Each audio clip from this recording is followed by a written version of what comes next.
I'm joined by Magnus Backstedt, ex-pro cyclist and former IRONMAN triathlete. Now, Magnus, I gather you now specialise in bike fits. Very much so. So we've got some great questions from you, the viewers, that we're going to ask you. We're going to start off with one that Stan Collar has sent in on Facebook. And Stan is asking, how can one improve the bike fit when changing / upgrading parts on the bike? So, changing the parts on the bike, I think the only thing that you can really look for to improve your fit then is getting more customizable handlebars. So handlebars so you can move and change in many different ways. Saddles, yes, they can be an upgrade in terms of your fit, but I also think at that point you need to see someone professional with the right softwares to help you decide whether that actually helps your position. So if your pelvic rotation is in the right way, if you actually can take the pressure from that saddle in the right way and maintain a stable position. So you almost want the bike fit and then to go and get there. Well, do both at the same time. Yeah, cool. Next one we have here from Peter Yock on Twitter. How do you know if your seat is too high? A lot of the time you'll see that your pelvis is rocking on the bike from left to right. Yeah. If you're going to go for a very, very simple, basic measurement of understanding whether your seat is roughly in the right position, just put your heel on the pedal, but get someone to hold the bike so you're not standing with your foot on the ground and sort of trying to do it, because then you're not actually level on the bike. Yeah. So you need to sit on the bike properly, put both your heels on the bike, on the pedals, and then see if you can just about reach it when it's at its lowest point. Then with your leg fully extended. When your leg fully extended, that tends to be the right, in the ballpark, should we call it.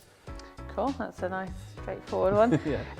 Sean Farley on Twitter, does fitting the bike with a shorter stem to better fit your reach measurement negatively impact the handling? That is a tri-bike with a shorter stem harder to control than one with a longer stem?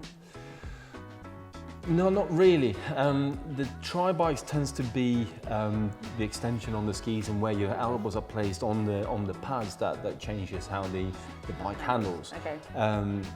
Yes, the longer the stem is, the more stable the bike will be, the harder it is to turn it in as well, so you need to basically force the bike into a corner.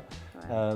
And most of the bike, like the one that you have here, is sort of all integrated sort of system these days. So it doesn't make too big a difference. On a road bike, massive difference. Stygian on Twitter saying, how do you determine the position where to put the plate of the pedal on your shoes?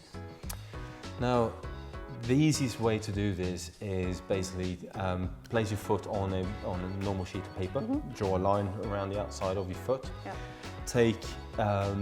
mark the joint of the ball of your foot by your big toe, and the same thing on the outside of the, what's this called? The fifth metatarsal, your little toe. The little toe, Draw a line from between the two, and then draw a line from the big toe to the back of your heel. And that is the center, the cross that you're getting on that piece of paper is where the center of the pedal spindle should be underneath your foot, basically. So then it's a question of then measuring and making sure that you find that point on the shoe. Yeah. So it's basically measuring the widest part of the foot across flexion through that, the length. Exactly. On Instagram, Buller96_ says, should I find a really aggressive aero position and work backwards until it's bearable, or get a comfortable position and try and make it more aero? I will start in a comfortable position and make it more aero, but in doing so, keeping an eye on what you're doing with the power numbers as well. Okay. So the moment you find that you're struggling to put the numbers out, it usually means that you've gone a little bit too low on the front, and you closed up and basically shut off the hip flexors, and they're not working anymore. You're not getting that open angle in your hips, and that's the key to produce the power on the time trial bike. Also on Instagram, Dimitri Kovchigin says, does it make any sense to go for a bike fit now if I consider buying a new bike next season?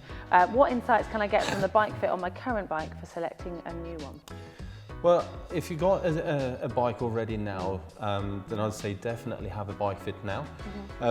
What we can do is just save the measurements and save your position on the bike, and then bring the new bike in, or even ask for the advice from the fitters that you work with, and they will be able to recommend then the right size frame for you, and then adjust the new bike into the same position as you have on your bike, but obviously with a new geometry, new frame underneath it. I guess it saves you wasting time by getting the wrong size. Yeah, exactly. Size bike And it's always worth having a bit of a touch-up when you're getting onto a new bike, because it might be that you can get yourself into a new position that you weren't aware of or able to on the previous bike, and that might be that little bit faster again. Cool. What about if you change your shoes? Should you adjust your saddle height potentially? Potentially, yes. Different shoe manufacturers have got different thickness level of the sole. Same thing then when you come to pedals, what system of pedals you're using, that changes dramatically from like the lowest possible up to the highest stack is better part of 15 mil, maybe even up to 20 mil in terms of height difference. So yes, we need to definitely make a big, have a deep look into that. So on Instagram, Coria says, if you're planning on losing weight, should you wait for that to happen before getting a bike fit, or does it not make any difference? No, it does make a difference. And I think depending on what you're looking at doing and how much weight you're looking at losing, actually finding a good position before you start the work to actually lose the weight is good in terms of injury prevention. And then obviously after you've lost the weight, to find the best position that you are capable of putting yourself in.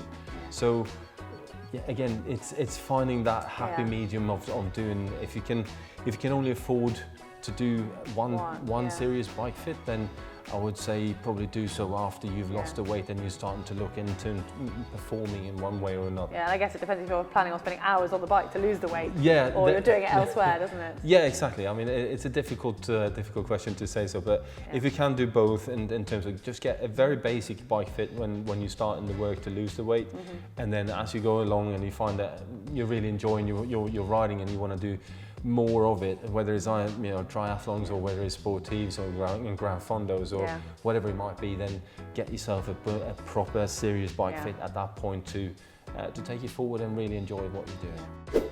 Great, Magnus, thanks so much for your time. Thank you for the great questions as well. Remember, if you like this, give us the thumbs up, and if you want to subscribe, just click on the globe. To watch a video on how to train like a pro on the bike, just click down here.